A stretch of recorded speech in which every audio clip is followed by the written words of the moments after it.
warahmatullahi wabarakatuh. Perkenalkan, saya Paula Melayu Biru, Putri Masyukur Bayu Utama dengan NIM 2196274. Ilmu Komunikasi 7 ingin mempresentasikan tentang sistem pers di Indonesia. Seiring berkembangnya zaman, pers mempunyai dua pengertian, yaitu yang pertama, pers dalam pengertian luas dan pers dalam pengertian sempit.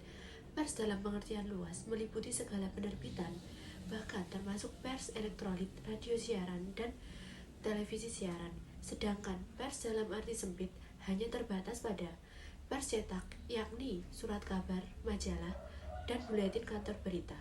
Meskipun pers mempunyai dua pengertian yang berbeda, pada umumnya orang menganggap pers itu pers cetak meliputi surat kabar dan majalah.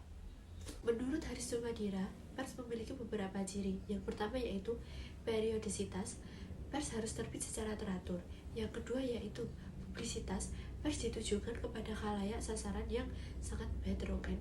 Yang ketiga, aktualitas, informasi apapun yang disuguhkan media pers harus mengandung unsur kebaruan.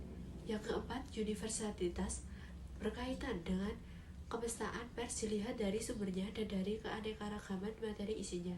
Dan yang terakhir yaitu objektivitas, merupakan nilai etika dan moral yang harus dipegang teguh oleh surat kabar dalam menjalankan profesi jurnalisnya. Pers akan bisa berdiri kokoh apabila bertumpu pada tiga pilar penyangga utama. Yang pertama yaitu idealisme. Idealisme adalah cita-cita, obsesi, sesuatu yang terus dikejar untuk dijangkau dengan segala daya dan cara. Yang kedua yaitu komersialisme. Pers harus mempunyai kekuatan dan keseimbangan. Dan yang terakhir yaitu profesionalisme. Pers yang menilai tinggi keahlian profesional.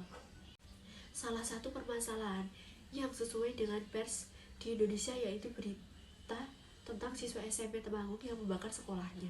Aliansi Jurnalis Independen Indonesia memantau sebuah media online mengabaikan kode etik jurnalistik dalam memberitakan siswa SMP yang membakar sekolahnya. Inisial R, pelaku pembakaran sekolah yang berusia 13 tahun dan polisi menetapkan sebagai anak berkonflik dengan hukum. Polres Temanggung disebut tidak paham soal UU SPPA dan tidak paham tentang konvensi hak anak. Meski telah melakukan tindak pidana pengerusakan, namun R masih berusia 13 tahun.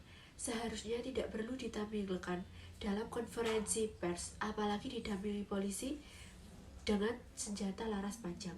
Retno menjelaskan, dalam pasal 19 ayat 1 UU SPPA menyebutkan bahwa identitas anak, baik korban, pelaku, maupun saksi kejahatan, wajib dirahasiakan dalam pemberitaan di media cetak maupun media elektronik.